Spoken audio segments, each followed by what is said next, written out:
de viande au Cameroun. C'est aujourd'hui depuis, le temps passe, hein, il ne faut pas croire.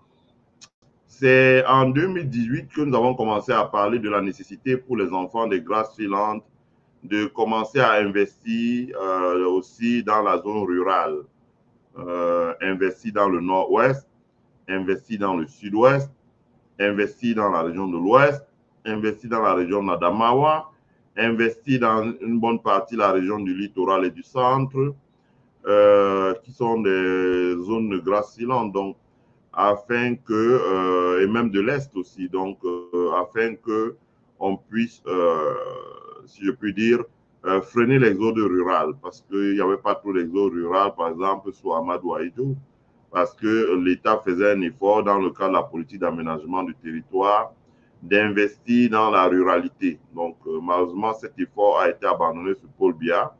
L'essentiel de l'argent, comme on dit en anglais, flow.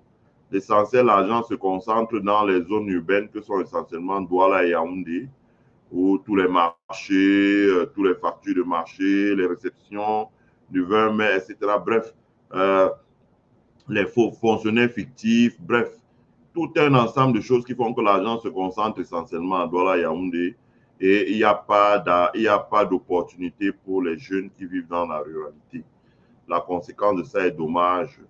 Mais en même temps, on s'aperçoit que le discours, les présentations, les vidéoconférences, les éclairages, les analyses, les interviews même que nous avons réalisées sur cette chaîne, qui, je le sais, mais je n'en dirai plus, sont regardées par toutes les têtes couronnées que peuvent compter les Grassfields. On commence à produire un impact. J'échange régulièrement avec tous ces gens, mais pour des raisons qui tiennent à la situation de notre pays, je n'ai pas envie de parler de ça ici. Mais je pense que ce que nous disons ici commence à porter ses fruits et on le voit parce que dans le journal Écho Matin, bonjour Konsamba, le journal Écho Matin, qui est un journal qui traite de l'actualité économique, a repris les statistiques du MINEPIA. Le MINEPIA, je crois, c'est le ministère de l'élevage, voilà, hein, l'élevage et de la pêche animale, etc. Donc, a repris les statistiques de ce ministère-là en charge de l'élevage. Et ces statistiques-là et de la développement des ressources animales, ces statistiques-là tentent à démontrer qu'il y a un déplacement de la production avicole, ça veut dire la volaille, et de la production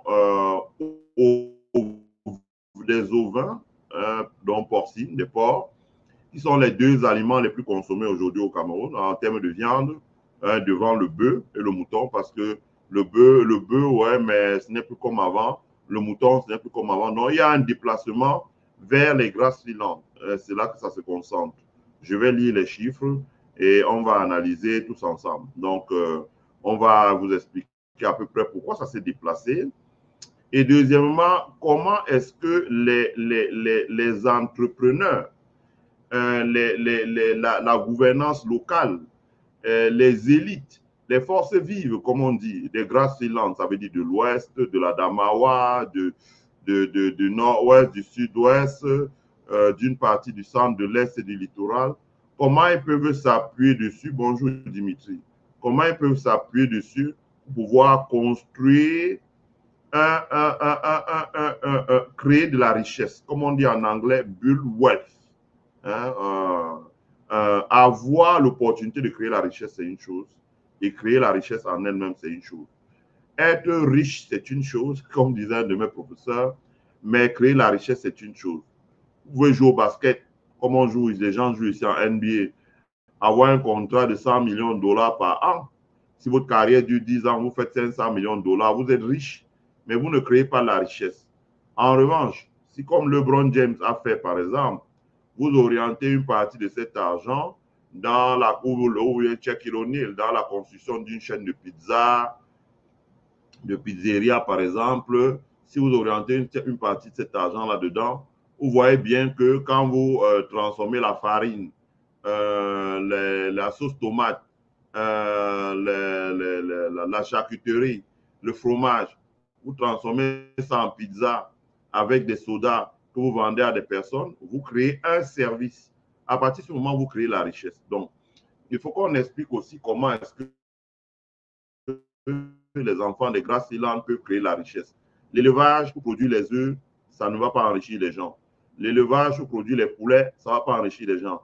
L'élevage pour produire les porcs, ça n'enrichira pas les gens. En revanche, l'élevage pour créer du porc, pour fabriquer le jambon, le saucisson, le pâté, etc., avec des labels, etc., ça va enrichir les enfants des Grassland. L'élevage pour séparer le blanc d'œuf du jaune d'œuf et faire la farine de jaune d'œuf pour les pâtes alimentaires, ça va enrichir les enfants des Grassland. Pour faire des glaces avec le blanc d'œuf, ça va enrichir les enfants des Grassland. L'élevage pour faire la volaille découpée, la braise, les chaînes de vente de poulet, de friture, etc. Les restaurants de référence dans les rôtisseries, ce qu'on appelle les rôtisseries, ça va enrichir les enfants des Grassland parce que là, vous vendez un service. Donc, c'est ce dont je voulais qu'on parle, qu'on essaie de vous entretenir dessus parce que c'est important. Et tout ce matin, on va parler de ça. On va parler comment tous les enfants des Grassland peuvent désormais créer la richesse, non pas seulement au Cameroun, mais surtout à l'étranger, parce qu'il y a déjà 10 millions d'enfants de Camerounais vivant à l'étranger, dans lesquels les enfants Grassland, c'est 8 millions et demi. Deuxièmement, les enfants Grassland afro-descendants, selon certains calculs qu'on trouve ici aux États-Unis, il y en a 30 millions. Donc, si vous faites 10 millions plus 30 millions, ça fait un potentiel de 40 millions de personnes. Il est temps de s'appuyer dessus pour réfléchir. Malheureusement, ce n'est pas le dada des élites de l'Ouest. Leur chanson habituelle, c'est le président Paul Biya, le président Paul Biya, le président Paul Biya, qui est vraiment une vraie usine à gaz, alors qu'ils sont assis sur un potentiel en termes d'épargne, en termes de compétences, comme ingénieur, comme médecin, comme astronaute, comme scientiste, etc., comme enseignant d'université de haut niveau dans la diaspora des descendants et afro-descendants, les diasporas et afro-descendants. Donc, on va essayer de faire de grosses présentations pour essayer d'expliquer aux gens comment utiliser les ressources que nous avons en diaspora pour créer la richesse et donc pour développer la région que nos parents nous ont donnée. Voilà.